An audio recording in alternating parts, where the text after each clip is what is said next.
जनालाई हार्दिक नमस्कार छ। सन्चै हुनुहुन्छ नि? हो।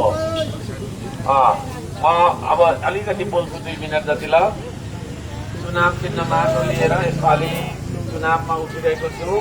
तपाईँहरू सबैले थाहा छ नि, थाहा छ है। श्रम संस्कृति पार्टी चुनाव चिन्ह माटो यस्तो खालको छ। यहाँनिर छ यो फोटोमा, यहाँनिर चुनाव चिन्ह माटो छ। यहाँ यो चुनाव चिन्हमा मतपत्र अहिले देखाउनुहुन्छ होला तपाईँहरूलाई। यहाँ हाम्रो एजुकेसन सेन्टर कता हो? मतपत्र एकदम धेरै देखाउनुपर्छ होइन। दुईटा हुन्छ है यसपालिको मतपत्र, दुईटा हुन्छ। दुईटामा होइन, एउटा चाहिँ सुईदेखि मासतिर छ, एउटा चाहिँ मोबाइलदेखि मासतिर छ होइन।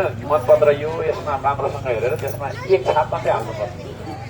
एउटा मतपत्रमा एउटा मात्रै भोट हाल्नुपर्छ, एउटा मात्रै होइन। 2-3वटा हाल्यो भने सबै बदल हुन्छ, काम लाग्दैन। एउटा मात्रै हाल्नुपर्छ है, त्यो भन्न चाहन्छु। काम गर्ने मान्छेलाई चिन्नुपर्छ तपाईँहरूले, र काम गर्ने मान्छेले भोट हाल्नु। यहाँ थुप्रै मान्छेहरू छन्, के भन्दै आउँछन्, के बाँड्दै आउँछन्। भोलि म यस्तो गर्छु उस्तो गर्छु भन्छन्, गर्दैन त्यसलाई चिन्नुपर्छ तपाईँहरूले होइन। हो कि होइन? हो। यो के को बिरुवा? यो धुप्रीको होइन, बिरुवामै चिन्नुपर्छ होइन। यो बाँस हो त। काम गर्ने मान्छे चिनिन्छ।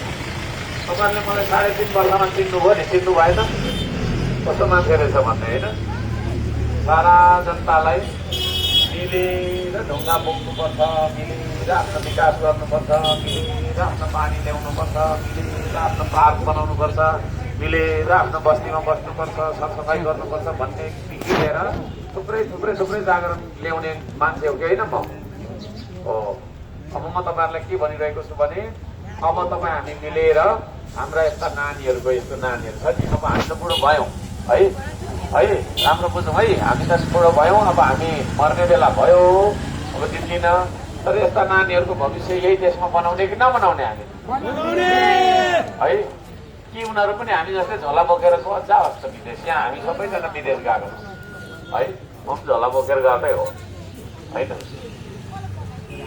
अनि विदेश जाँदा बुढीको याद क्षमता आउँदैन नि होइन। आमा बाउको याद आउँछ, फेरि बुढी गयो भने बुढाको याद क्षमता आउँदैन।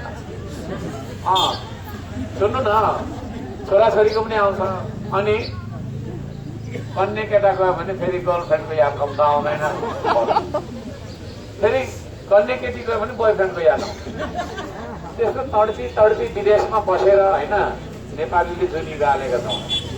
यो देशमा गरी खान किन सकिनौँ त हामीले भन्दाखेरि सही नेता नचुनेर। सही नेता चुन्ने दिनमा अब तपाईँहरूको है, अब यसपालि मिस्टेक गर्नुभयो भने मैले के भन्छु, मिस्टेक नगर्नु ल। चुनाव चिन्हमा हाल्नु। म नेपालैभरि भन्न चाहन्छु, यो चुनाव चिन्हमा भोट हाल्नुहोस्। हामी यही देशमा गरी खाने वातावरण अरू जस्तो गफाडी होइन। अर्को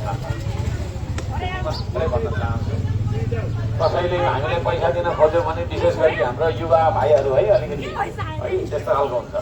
5,000 रुपियाँ पैसा दियो भने हतार गरेर कुदिहाल्ने होइन, नराम्रो काम गरिहाल्ने भन्ने खालको हुन्छ। त्यसले गर्दाखेरि युवाहरूलाई म भन्न चाहन्छु, त्यतातिर नजानुहोस् तपाईँहरू। देशको भविष्य, आफ्नो भविष्य सदाको लागि बनाउन एउटा फेरि नयाँ युग ल्याउनुपर्छ हामीले, त्यो भन्न चाहन्छु।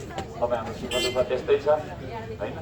बिस्तारै हाम्रा सबै कुराहरू हामीले ठिक बनाउँदै राख्नुपर्छ ल।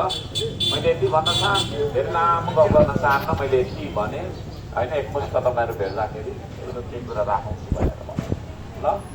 यहाँ सबैजनालाई हार्दिक नमस्कार।